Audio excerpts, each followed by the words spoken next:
विद्यार्थी मित्रों नमस्कार, ओम शांति।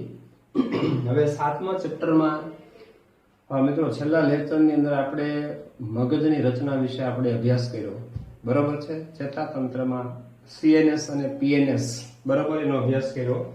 હવે ત્યાંથી આગળ વધીએ તો આજનો મિત્રો પહેલો સવાલ છે, ચેતાપેશીઓનું રક્ષણ કેવી રીતે થાય છે, બરાબર। તો શરીરની અંદર જે ચેતાતંત્રમાં ચેતાપેશી આવેલી છે અને ચેતાતંત્રના જે મુખ્ય ઘટક છે એક મગજ અને એક કરોડરજ્જુ, તો એ ચેતાપેશીનું બનેલું છે। તો એનું રક્ષણ શરીરમાં કઈ રીતે થાય છે, બરાબર છે। તો જાણો છો મિત્રો, પહેલા આપણે મગજની વાત કરીએ કે મગજ છે શરીરનું નાજુક અંગ છે જે અસ્થિઓની બનેલી, અસ્થિ એટલે હાડકાં, બરાબર, અસ્થિઓની બનેલી મસ્તિષ્ક પેટીમાં રક્ષાયેલું છે। આજે આપણે ખોપરી કહીએ છીએ, આ ખોપરી એટલે મસ્તક પેટી। હવે આ મસ્તક પેટી હોય ને એની અંદર શું હોય, મગજ હોય, એટલે મગજ છે એનું રક્ષણ કરે છે।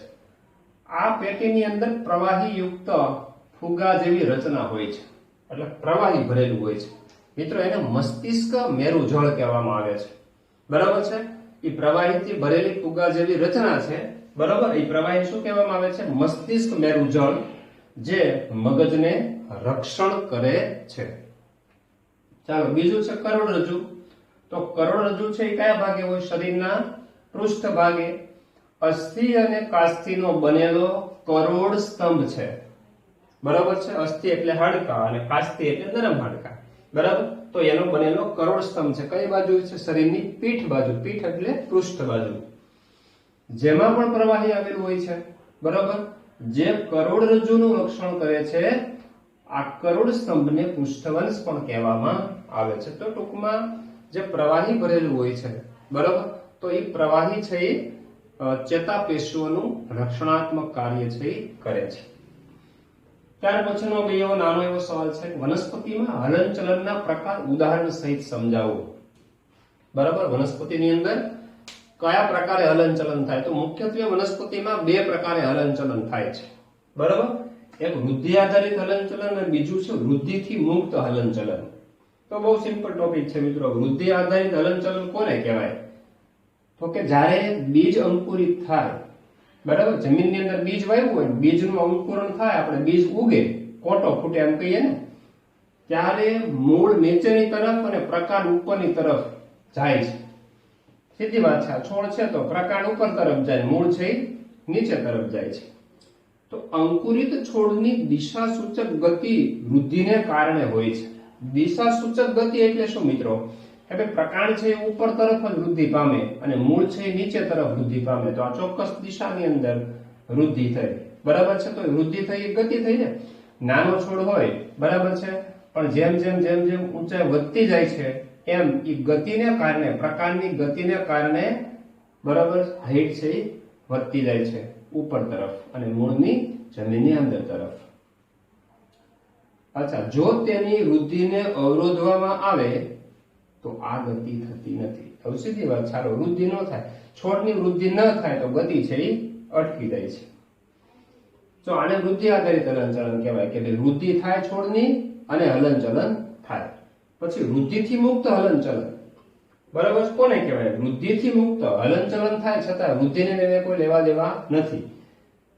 જ્યારે લજામણી એટલે કે મિમોસાના પર્ણને સ્પર્શ કરવામાં આવે ત્યારે તે ઝડપથી બીડાઈ જાય છે। મિત્રો લજામણી છે, બરાબર, સંયુક્ત પર્ણ ધરાવતી નાની નાની પર્ણિકા ધરાવતી વનસ્પતિ છે, બરાબર। આ ટાઈપના સંયુક્ત પર્ણ હોય છે। આ પર્ણિકાઓ હું દોરું છું, જ્યારે પર્ણિકાઓ છૂટી હોય, મુક્ત હોય, ત્યારે આ રીતે હોય છે, બરાબર।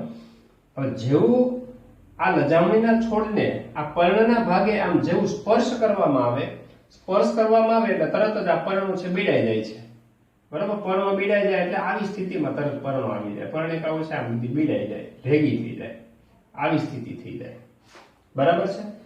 તો જ્યારે લજામણીના પર્ણને સ્પર્શ કરવામાં આવે ત્યારે ઝડપથી બીડાઈ જાય।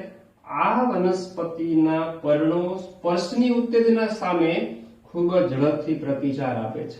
સ્પર્શ કર્યો, બરાબર, એટલે તરત જ પર્ણોએ પ્રતિચાર આપ્યો. કઈ રીતે? કે પર્ણો સંકોચીને. આ ગતિનો વૃદ્ધિ સાથે કોઈ સંબંધ નથી. આ પર્ણોની ગતિ થઈ, બરાબર. પર્ણો આમ છૂટા હતા પર્ણિકાઓ અને તરત જ બીડાઈ ગયા, તો પર્ણોની શું થયું? ગતિ. પણ વૃદ્ધિને આને સાથે કોઈ લેવા દેવા નથી. ચાલો, 90 પ્રશ્ન છે મિત્રો, આને જ લગતો છે, બરાબર. કે સંવેદનશીલ છોડ કેવી રીતે સ્પર્શની સંવેદના અનુભવી અને પ્રતિચાર આપે છે તે સમજાવો. તો સેમ જ ઉદાહરણ લેવાનું છે, બીજું કઈ જ નહીં. કે ભાઈ લજામણીનો છોડ છે એને તમે સ્પર્શ કરો છો ને પ્રતિક્રિયા આપે છે. કેવી રીતે પ્રતિક્રિયા આપે છે? બરોબર. તો જો સંવેદનશીલ છોડ લજામણી, આ સંવેદનશીલ શું કામ કીધું? કે એને સ્પર્શ કરો એટલે તરત સંવેદના આપે, એટલે એને સંવેદનશીલ કહેવાય. બરોબર. એ સ્પર્શનો પ્રતિચાર દ્રશ્ય હલનચલન સ્વરૂપે કરે છે. દ્રશ્ય હલનચલન સ્વરૂપે એટલે તમે તરત જોઈ શકો. તમે જેમ તરત સ્પર્શ કરો છો ને તરત જ પર્ણો છે એમ ભીડાઈ જાય છે. તમે રીતસરના જોઈ શકો છો, પર્ણો ધીમે ધીમે ધીમે ભેગા થઈ જાય. બરાબર. એટલે શું કહેવાય? દ્રશ્ય હલનચલન તમે જોઈ શકો છો. હા, વનસ્પતિની વૃદ્ધિ થાય છે, પણ વનસ્પતિની વૃદ્ધિ જોઈ નથી શકાતી. તમે પ્રકાંડ હોય, બરાબર છે, આ ટોચ ઉપરથી વૃદ્ધિ પામે છે, મોટું થાય છે, પણ તમે એની સામે જોઈ લો એટલે તમને દેખાય નહીં કે આ પ્રકાંડ જો ઘડીકમાં આટલું મોટું થઈ ગયું, થોડી વારમાં આટલું મોટું થઈ ગયું. એટલો સ્પષ્ટ વૃદ્ધિ છે એમાં ન જોઈ શકાય. પણ અહીંયા તમે આ હલનચલન છે દ્રશ્ય તરત જ જોઈ શકો છો, ત્વરિત થાય, ઝડપથી થાય છે. બરાબર. વનસ્પતિમાં ચેતાપેશી અને સ્નાયુપેશીનો અભાવ હોય છે, જાણો છો. વનસ્પતિમાં કે ચેતાપેશી સ્નાયુપેશી હોય નહીં, છતાંય લજામણીના છોડને સ્પર્શ કરતા તેના પર્ણો ઝડપથી બીડાઈ જાય છે. ચેતાપેશી નથી પણ છતાંય ઝડપથી સંવેદનાને અનુભૂતિ કરે છે. વિશિષ્ટ પ્રોટીન કે સ્નાયુ કોષો ન હોવા છતાં પણ પર્ણના કોષોની, બરાબર છે, સંરચના અનુભવી અને રાસાયણિક આવેગ મતલબ કે સંવેદના અનુભવે છે. આ સ્પર્શની સંવેદના અનુભવી અને રાસાયણિક આવેગો અને અંતઃસ્ત્રાવની અસરને કારણે પાણીના પ્રમાણમાં ફેરફાર કરી કોષો ફૂલે છે. તો એ શું કહે છે મિત્રો? તમે જ્યારે એમાં કોઈ વિશિષ્ટ પ્રકારનું પ્રોટીન નથી, સ્નાયુ કોષો નથી, અને છતાંય પર્ણના કોષો સ્પર્શની સંવેદના તો અનુભવે છે. તમે જેવા સ્પર્શ કરો છો એટલે ફેરફાર શું થાય છે? રાસાયણિક આવેગો, કેટલાક રસાયણો, અંતઃસ્ત્રાવો, બરાબર છે, એમાં ફેરફાર થાય. એની અસરને કારણે પાણીના પ્રમાણમાં ફેરફાર કરી કોષો ફૂલે છે. હવે જ્યારે મિત્રો કોષો છે, પર્ણો છે ખીલેલા હોય છે, બરાબર, આ સ્થિતિમાં હોય છે, ત્યારે એના બધા કોષો છે પાણીથી ભરેલા હોય છે, પાણીથી ભરેલા હોય છે. બરાબર. અને જેવા તમે સ્પર્શ કરો છો એટલે તરત જ એ જે પર્ણિકા છે, આ માનો કે પર્ણિકા છે, અને એનો જે આ ભાગ છે, આ ભાગ જે મુખ્ય આ જે પ્રકારનો ભાગ હોય, મતલબ પર્ણનો જે વચ્ચેની શિરા જેવો ભાગ હોય છે, બરાબર છે, આવું થોડીક મોટી દોરું છું, આ પર્ણ છે, બરાબર. તો આ ભાગના જે આ જે શિરા છે એના જે કોષો છે, બરાબર, એ પાણીથી ભરેલા હોય છે.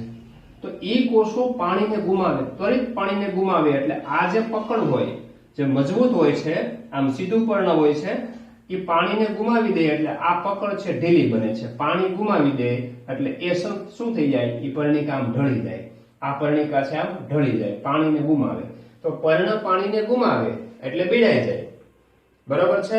અને ફરીથી કોષો પાણીને મેળવે એટલે પાછા કેવા થઈ જાય? થોડી વાર પછી પાછા ફૂલી જાય. પાછા તમે સ્પર્શ કરો, પાછી પ્રક્રિયા થાય. કેમ? સ્પર્શની સંવેદનાથી એ પર્ણના કોષો છે, પર્ણિકાના કોષો પાણી ગુમાવી શકે અને ફરીથી મેળવીને પાછા ખુલી પણ શકે છે. બરાબર. તો અંતઃસ્ત્રાવી અસરને કારણે પાણીના પ્રમાણમાં શું થઈ જાય છે? ફેરફાર કરી કોષો ફૂલે અથવા સંકોચાય. કોષો ફૂલે અથવા ફૂલે એટલે પર્ણો છે એ ખોળે, અને સંકોચન થાય એટલે પર્ણો છે એ બીડાઈ જાય છે. જેથી પર્ણ વિસ્તૃત થાય કે બીડાઈ જાય છે. આ રીતે સ્પર્શની સંવેદના સામે, બરાબર, પ્રતિચાર આપે છે. કઈ ક્રિયા સામે? તો કે સ્પર્શની સંવેદના સામે. સોરી. હવે મિત્રો નવો સવાલ છે, વનસ્પતિમાં સંકલન અને પ્રાણીઓમાં સંકલન વચ્ચે ભેદ સ્પષ્ટ કરો. તો ચેતાતંત્રમાં આપણે ભણી ગયા માનવની અંદર સંકલન થાય છે, પ્રાણીઓની અંદર સંકલન થાય છે, વનસ્પતિમાં થાય. તો વનસ્પતિ પ્રાણીઓના સંકલનમાં ફેર શું? બરાબર છે. તો વનસ્પતિ સંકલન પ્રાણી સંકલનથી નીચેની રીતે અલગ પડે છે.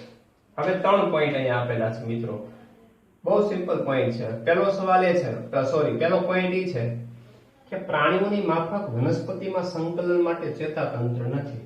આપણે જાણીએ છીએ પ્રાણીઓમાં ચેતાતંત્ર હોય છે અને ચેતાતંત્ર છે એ સંકલન કરે, વનસ્પતિમાં ચેતાતંત્ર હોતું નથી. ઓકે. બીજો પોઈન્ટ છે, પ્રાણીઓની માફક કોઈ વિશિષ્ટ પ્રોટીન વનસ્પતિમાં નથી અને તેમ છતાંય વનસ્પતિના કોષો પાણીના પ્રમાણમાં ફેરફાર કરી અને આકાર બદલી શકે છે. આ વનસ્પતિનો કોષ હોય એ પાણીથી ભરેલો હોય એટલે એકદમ કેવો હોય? ફૂલેલો હોય. અને એ જ કોષ જ્યારે પાણી ગુમાવી દે ત્યારે કેવો થઈ જાય? આમ ચીમળાઈ જાય છે. બરોબર? આકાર બદલી શકે છે એટલે કે ફૂલી અને સંકોચાઈ શકે છે. ચાલો, નંબર 3, પ્રાણીઓની માફક વનસ્પતિમાં સંવેદના વહન માટે કોઈ પેશીઓ નથી. માનવમાં પ્રાણીઓમાં તો ચેતાપેશી છે ને, વનસ્પતિમાં આવી કોઈ પેશીઓ નથી. છતાં વનસ્પતિ કોષો બીજ આવેગો અને રસાયણોનો ઉપયોગ કરીને, મતલબ કે બીજ આવેગો એટલે રસાયણો, દાખલા તરીકે હમણાં વાત કરી કે ભાઈ વનસ્પતિજન્ય વૃદ્ધિ પ્રેરકો છે જે અંતઃસ્ત્રાવો છે, વૃદ્ધિ નિયામકો જેને કહેવાય. તો એ બીજ આવેગો અને રસાયણોનો ઉપયોગ કરીને, એટલે કે વિવિધ પ્રકારના વનસ્પતિજન્ય અંતઃસ્ત્રાવોનો ઉપયોગ કરીને સંદેશો એક કોષથી બીજા કોષ સુધી પ્રસારિત કરે છે. બરાબર છે? ચાલો, તો આ 3 પોઈન્ટ ધ્યાનમાં લેવાના છે, વનસ્પતિમાં સંકલન અને પ્રાણી સંકલન વચ્ચેનો ભેદ. ચાલો, ત્યારબાદ મિત્રો નેક્સ્ટ ક્વેશ્ચન છે, વટાણામાં વૃદ્ધિ આધારિત હલનચલન સમજાવવું. બરાબર છે? અથવા સ્પર્શાનું વર્તન, જેને શું કહેવામાં આવે છે? સ્પર્શાનું વર્તન. તો મિત્રો વટાણાનો છોડ તો બધાય જોયો હોય. બરાબર? વટાણાનો છોડ હોય તો એનું પ્રકાંડ થોડુંક નબળું હોય છે, એટલે એમાં જે સંયુક્ત પર્ણ હોય છે, બરાબર, વટાણામાં જે સંયુક્ત પર્ણ હોય છે એ સંયુક્ત પર્ણ જાણકારી માટે આપણે થોડીક આકૃતિનો અભ્યાસ કરીએ. વટાણામાં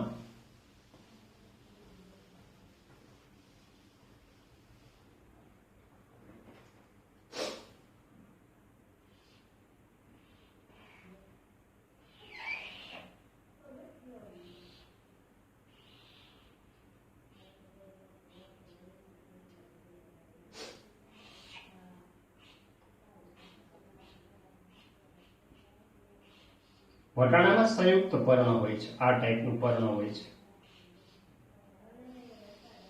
બરાબર? આ બધી પર્ણિકાઓ છે, આખું સંયુક્ત પર્ણ છે.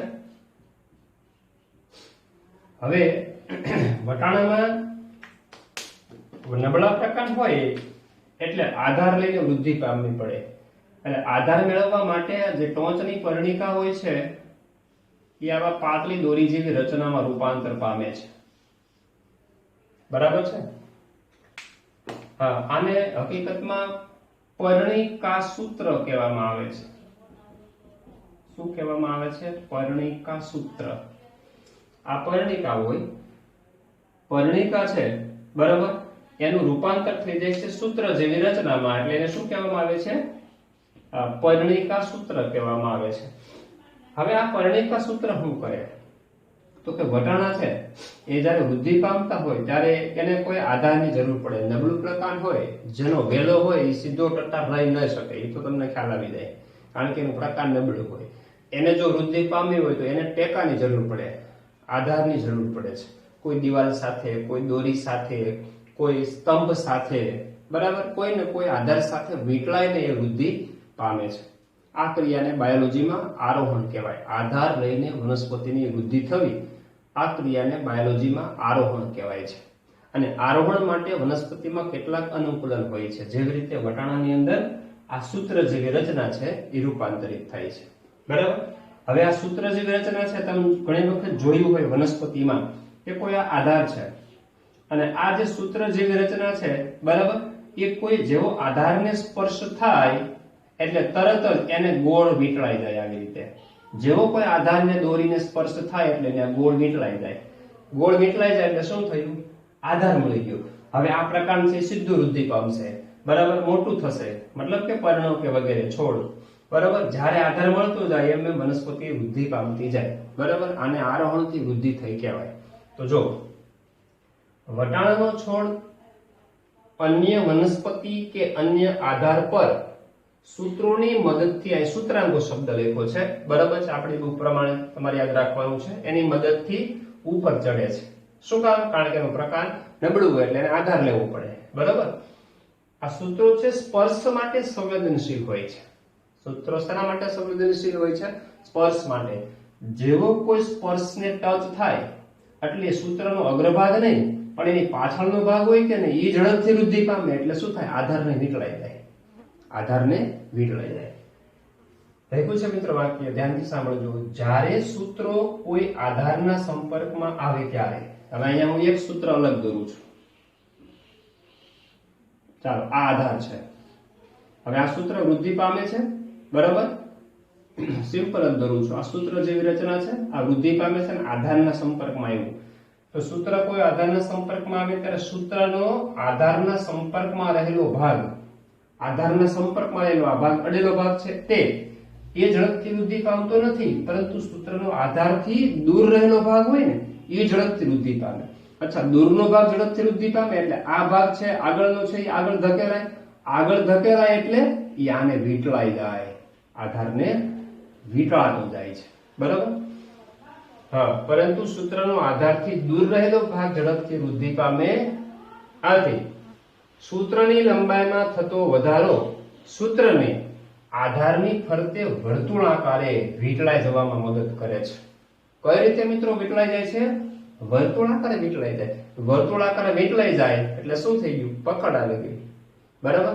હવે એ વેલોસિટી પડે નહીં પણ વૃદ્ધિ પામે છે। વટાણાના છોડની વૃદ્ધિ એક દિશીય અથવા સદિશ કહેવાય છે। આ વૃદ્ધિને કેવી કહેવાય?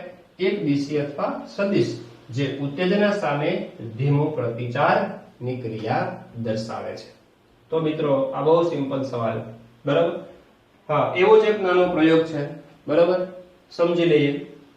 પ્રકાશાનુવર્તનનો પ્રયોગ અથવા વનસ્પતિના અંગોમાં પ્રકાશ તરફ પ્રતિચારનું અવલોકન કરવું। હવે મિત્રો આપણે જાણીએ છીએ કે ભાઈ વનસ્પતિના જે ભાગો છે બરાબર, તો વનસ્પતિમાં પ્રકાંડ અને મૂળ, તો પ્રકાંડની વૃદ્ધિ છે સૂર્યની દિશા તરફ થાય। સૂર્યની દિશા તરફ એટલે ધન પ્રકાશાનુવર્તન કહેવામાં આવે છે બરાબર છે। આવી રીતે આ છોડ હોય વનસ્પતિનો, આ જમીનની સપાટી છે, આ વનસ્પતિનો છોડ છે બરાબર છે, આનું મૂળ તંત્ર છે, આ વનસ્પતિની ટોચ છે। તો આ પ્રરવ તંત્ર છે ઉર્ધ્વ દિશામાં વૃદ્ધિ પામે, મૂળ તંત્ર છે નીચેની દિશામાં। હા, તો હવે માનો કે આ સૂર્યપ્રકાશ ઉપર તરફ છે, તો પ્રકાશની દિશા છે એ કઈ દિશા કહેવાય? તો કે ધન પ્રકાશાનુવર્તન બરાબર છે।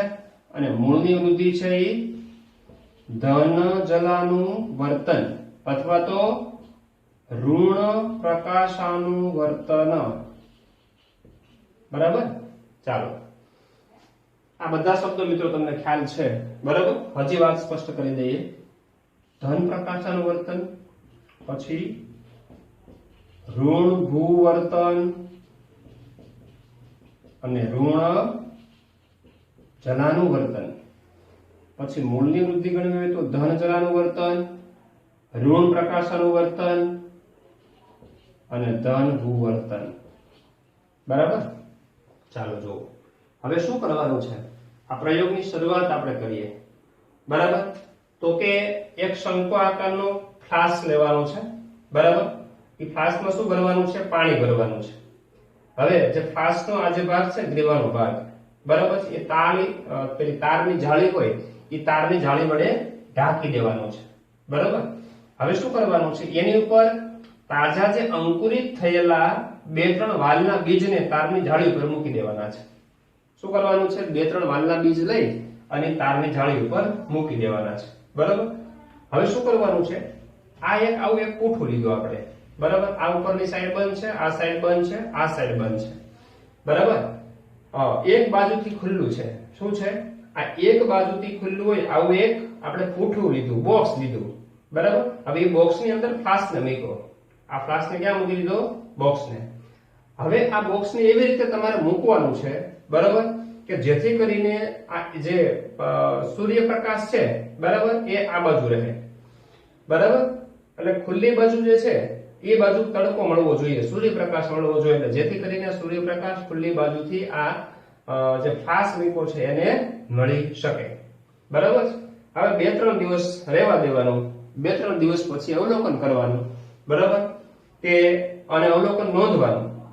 હવે થાય છે શું હકીકતે? પછી 2-3 દિવસ પછી શું કરવાનું? આની પોઝિશન તમારે બદલી નાખવાની, કે સૂર્યપ્રકાશની વિરુદ્ધ દિશામાં ન મળે એ રીતે આ મૂંધો મૂકી દેવાનો. એટલે આ ભાગ છે આ બાજુ આવી જાય, આને તમે આ ઓપોઝિટ દિશામાં ફેરવી નાખો તો પોઝિશન કઈ આવે? બરાબર. આ ભાગ છે પાછળની બાજુ અંધારામાં આવી જાય. બરાબર. એ રીતે મૂકી દેવાનું. હવે 2-3 દિવસ પછી પાછું અવલોકન કરવાનું. તો મિત્રો અવલોકન કરતા શું માલુમ પડે? બરાબર. ફરીથી મિત્રો હજી એકવાર જામ લઈ લો. શું કરવાનું છે? આકૃતિમાં જે દર્શાવેલો ભાગ છે આ તો છોડ બની ગયેલો છે, પણ શરૂઆતની અંદર આપણે શું કરવાનું છે? એક ફ્લાસ્ક લીધો, પાણીથી ભરવાનું છે, એની ગ્રીવા છે એને તારની જાળી વડે શું કરવાનું છે? ઢાંકી દેવાની છે. તાજા અંકુરિત થયેલા હોય એવા વાલના બીજ, એટલે જેથી કરીને ત્વરિત એમાંથી છોડ બની શકે, આપણે એ જ અવલોકન કરવાનું છે. બરાબર. એ તારની જાળી ઉપર મૂકી દેવાના છે. એક બાજુથી આવો ખુલ્લો હોય, બરાબર, એ પૂઠાનું બોક્સ લેવાનું છે અને એની અંદર આ ફ્લાસ્ક તમારે મૂકી દેવાનો છે. બરાબર. હવે આ બોક્સને એવી રીતે મૂકવાનું છે કે ખુલ્લી બાજુ છે સૂર્યપ્રકાશ તરફ રહે છે. બરાબર. 2-3 દિવસ આ પોઝિશનની અંદર આ ફ્લાસ્ક રાખવાનો છે. બરાબર. અવલોકન કરવાનું, જે તમે નોંધ્યું એ અવલોકન નોંધી લેવાનું છે. હવે શું કરવાનું છે? ફ્લાસ્કને પાછો ફેરવી નાખવાનો. બરાબર. કે પ્રકાશ તરફ જે રહેલો ભાગ છે એ પ્રકાશથી દૂર થઈ જાય, એટલે આને આ ઓપોઝિટ દિશામાં આ ભાગ છે ટૂંકમાં એને આ રીતે ફેરવી નાખવાનો, એટલે પ્રકાશવાળો ભાગ છે એ દૂર થઈ જાય. બરાબર. હવે થોડા દિવસ સુધી એ રીતે તમારે પોઝિશનમાં રાખવાનું. ફરીથી છોડનું અવલોકન કરવાનું અને નોંધવાનું છે. ચાલો હવે અવલોકન કરતા શું જાણવા મળે છે? બરાબર. તો જો શરૂઆતની અંદર, હવે શરૂઆતમાં શું હતું? આ ભાગ ખુલ્લો છે સૂર્યપ્રકાશ તરફ હતો, એટલે સીધો સૂર્યપ્રકાશ મળશે. એટલે પ્રરોહ છે, બરાબર, આ ભાગ પ્રરોહ છે એ પ્રકાશ તરફ વળે છે. કોના તરફ વળે છે? પ્રકાશ તરફ. અને મૂળ છે એ પ્રકાશથી દૂર તરફ વિરુદ્ધ દિશામાં જાય. રેડી? હવે આપણે થોડા દિવસ પછી શું કરીએ છીએ? ફ્લાસ્કની સ્થિતિ બદલીએ છીએ, આ પોઝિશનને બદલીએ છીએ. ફ્લાસ્કની સ્થિતિ બદલતા પ્રરોહ, હવે આ સ્થિતિ તમે આમ ઊંધી કરી નાખો એટલે આ છોડ છે એ સૂર્યપ્રકાશથી દૂર વૃદ્ધિ પામવા મળે અને જે મૂળ છે એ સૂર્યની દિશા તરફ. ખ્યાલ આવે છે મિત્રો? ફ્લાસ્કની સ્થિતિ બદલતા પ્રરોહ છે પ્રકાશથી દૂર અને મૂળ પ્રકાશ તરફ વૃદ્ધિ પામે છે. પરંતુ થોડા દિવસ જ આવું થાય. થોડા દિવસ પછી શું થાય? તો કે પ્રરોહ છે પાછું પ્રકાશ તરફ અને મૂળ છે પ્રકાશથી દૂર વળીને પ્રતિચાર આપે છે. થોડા દિવસ થાય એટલે પ્રરોહ છે મૂળ પોતાની સ્થિતિમાં એટલે કે પ્રકાશની તરફ જ વૃદ્ધિ પામે છે અને મૂળ છે પ્રકાશની વિરુદ્ધ દિશામાં. બરાબર. તો ફાઇનલી આ પ્રયોગથી સાબિત શું થાય? તો કે પ્રરોહ છે ધન પ્રકાશનું વર્તન દર્શાવે. પ્રરોહની વૃદ્ધિ હંમેશા સૂર્યપ્રકાશની દિશા તરફ, ધન પ્રકાશનું વર્તન, અને મૂળ છે એ હંમેશા ઋણ પ્રકાશનું વર્તન દર્શાવે છે. બરાબર. તો આ બહુ સિમ્પલ મિત્રો પ્રયોગ. બરાબર છે. તો નાના નાના ઘણા બધા પ્રશ્નો આપણે જોયા મિત્રો. બરાબર છે. ચેતાપેશીનું રક્ષણ મગજ અને કરોડરજ્જુનું કેવી રીતે થાય છે? વનસ્પતિમાં હલનચલનના પ્રકારો ઉદાહરણ સહિત આપણે વૃદ્ધિ આધારિત હલનચલન જોયું. વૃદ્ધિ થાય અને હલનચલન થાય. લજામણીમાં છોડ પીડાઈ જાય, વૃદ્ધિ નથી થતી છતાં હલનચલન થાય છે. પછી સંવેદનશીલ છોડ, લજામણીનો છોડ કેવી રીતે પ્રતિચાર આપે છે, કોષો ફૂલીને અથવા કોષો સંકોચાઈને, એ પ્રશ્ન આપણે જોયો. પછી વનસ્પતિમાં સંકલન અને પ્રાણી સંકલનમાં તફાવત શું છે, બરાબર, એના 3 મુદ્દા આપણે જોયા. પછી વટાણામાં હલનચલન, સ્પર્શાનું વર્તન, આધાર લઈને વટાણામાં વૃદ્ધિ કઈ રીતે થાય છે એ આપણે સમજ્યા. અને પ્રકાશાનું વર્તન દર્શાવતો પ્રયોગ. તો નાના બરાબર છે 4-5 સવાલ આપણે જોઈ નાખ્યા છે, બરાબર મિત્રો. હોમવર્કની અંદર આ બધા સવાલ તમારે લખવાના છે, પાકી બુકમાં લખેલા છે જ, બરાબર. તમે નોટની અંદર લખેલા છે જ ઓલરેડી, પાકી નોટમાં લખવાની જરૂર નથી. હોમવર્કમાં 2 વખત લખી નાખવાના છે અને લેસનમાં તમે મોકલો છો 1 વખત પિકઅપ પાડીને તમે જે તે તમારા શિક્ષકને મોકલવાના છે અને બધા જ સવાલ મોઢે કરતા જવાના છે, બરાબર છે મિત્રો. તો ઓમ શાંતિ.